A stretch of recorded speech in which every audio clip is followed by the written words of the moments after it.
We met with Real Eco in 2024 when they applied for our business competition, CSI Challenge 5. We were really amazed to see their proposal because they have a unique approach towards forest degradation in India. They created a real-size elephant using invasive plants, lantana. And the beauty of this elephant statue and their relationship with the indigenous people there, and the passion and dedication of the founders team really impressed us a lot. They would like to bring this message of coexistence of human and nature to the people, to the society. We deeply moved with their vision, and we decided to go forward with this project.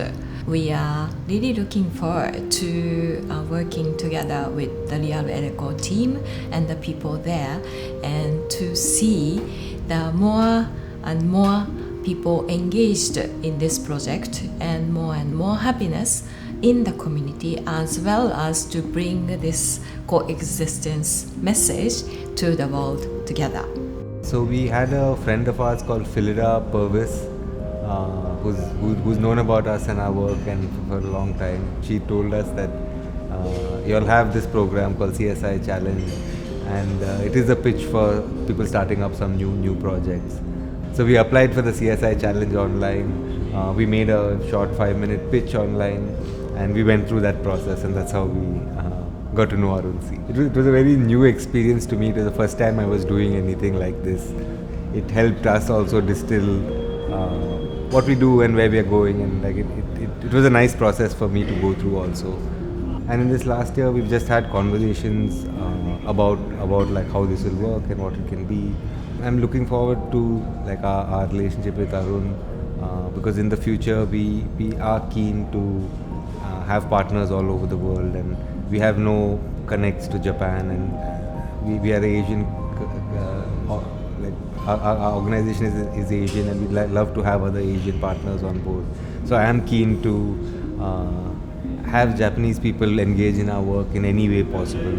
So that's really exciting for us to see that a whole new geography that we know very little about, but that's still so close to us. So the reactions of Japanese people to our work and our project is extremely exciting, and I'm really looking forward to seeing that.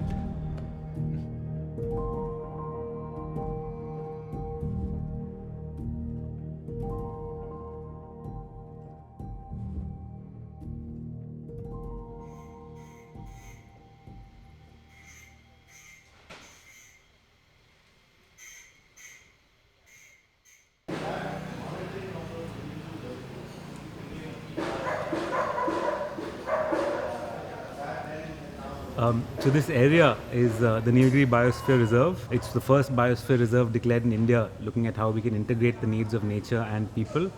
It occupies only about 2% of the area of India, but has more than 1/3 of half of all the plants that exist in India.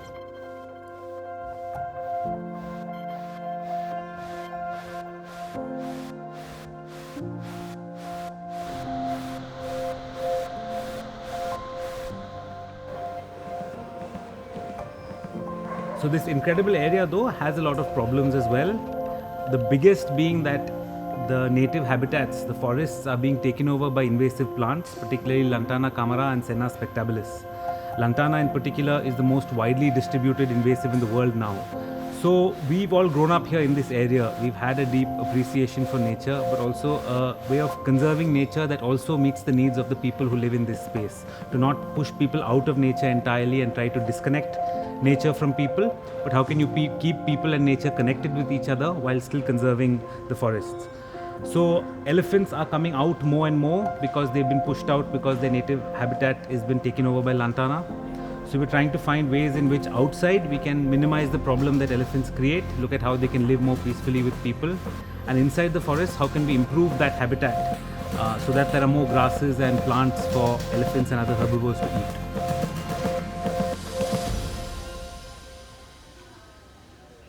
So we started making the elephants in 2016, and it was never our intention to only make such exclusive and expensive products.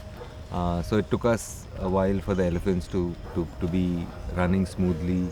And in the last 2 years, we've had some mind space to think about what other products we can make that tell the same story as the elephants, that use invasive species, that works with communities who live near the forests. So we wanted to make affordable products that can inspire people to be curious about the natural world. So we wanted to make products that smaller, more affordable products that whoever buys our products could connect with the natural world in some way. So that's why we started the Senna toys, and it's been about 2 years since we've been experimenting with these smaller products. And now we've got a range of sculptural, it's not only toys, but it's other wooden products that talk of the natural world. So Senna is an invasive tree species that's come from South America. It's spreading very aggressively in the forests. So we wanted to use this invasive species in some way, so that there is awareness about like invasives and what harm invasive species are doing to the forest. So we've experimented with a range of things of how we can use this wood. So we want the wood to connect back to the forests. So we are making a range of animals and trees and plants and different versions of the natural world around us. We have elephants and bears and tigers around our houses and around where we live. So we want to make these animals. We want to tell the stories of the forest to the world, so that we can share these stories of how we are living with these animals. Anyone who interacts with our products anywhere in the world can know about these invasive species, that the wood that we are using, and about the animals and birds and trees that we make. So we want to share stories of the natural world through what we make. Nilgiris has got a very significant tribal population, and Gudlur specifically has 4 different tribes living here. So these 4 groups, this is the largest population of them in this part of in Tamil Nadu itself. They are considered what is called the PVTGs, or primitive and vulnerable tribal groups of India. So they are like among the social cadre or social hierarchy, they are like right at the bottom in that sense.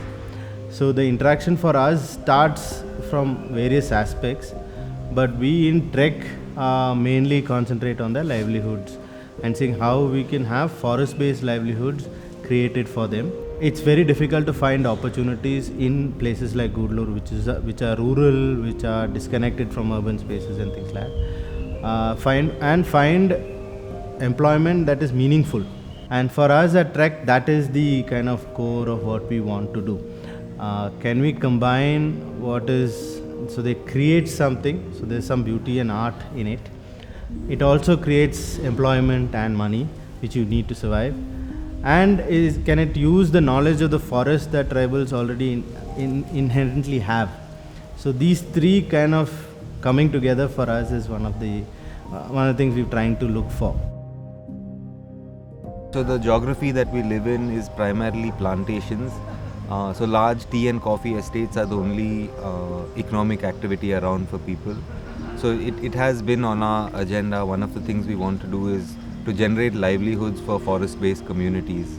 So communities that live on the fringes of the forest, to create livelihoods here that are meaningful livelihoods, that are where there is pride in the work and there is a nice work culture around what you're doing. We are trying to tell the stories of the forests through these products by people who live near the forest. So we live here around the forest and we are making these products that are stories of the forests.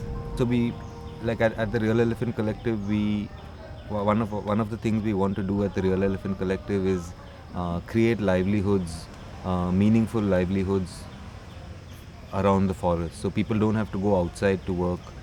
You can live in your geography and have a work, be employed close to the forest, close to where you live.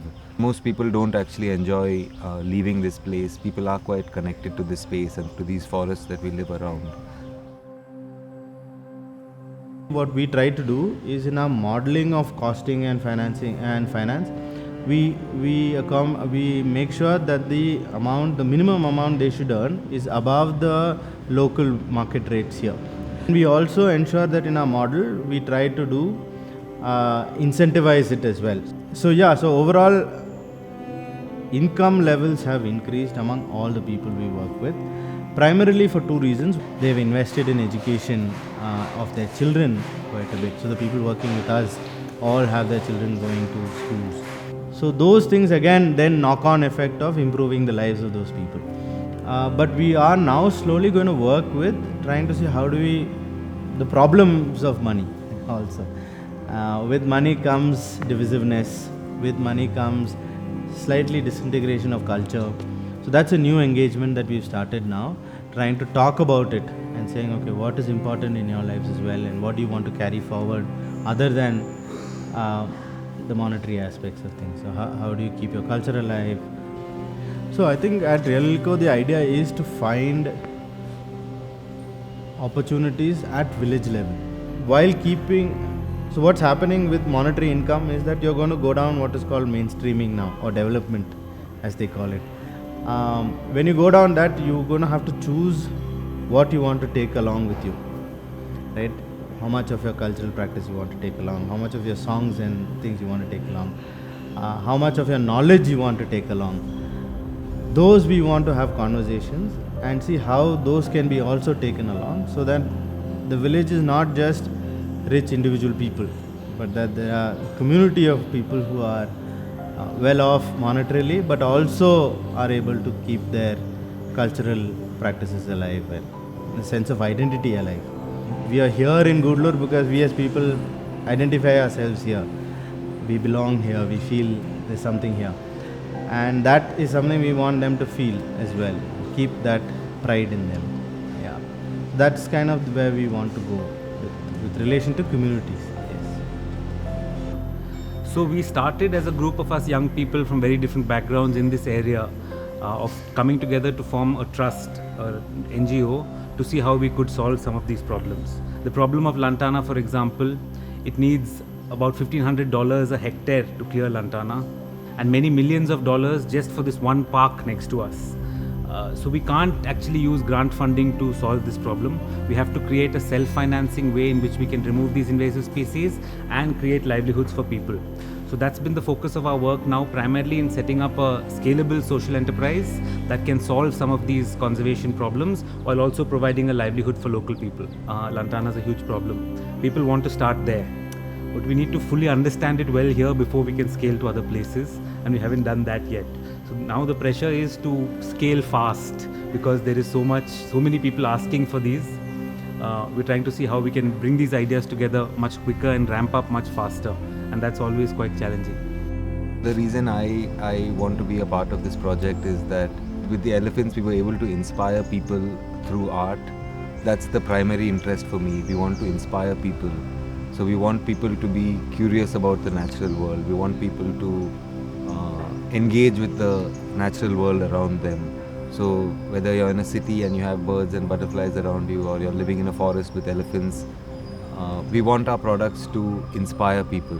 Connecting people to the natural world is something that I feel is central to why I'm doing this.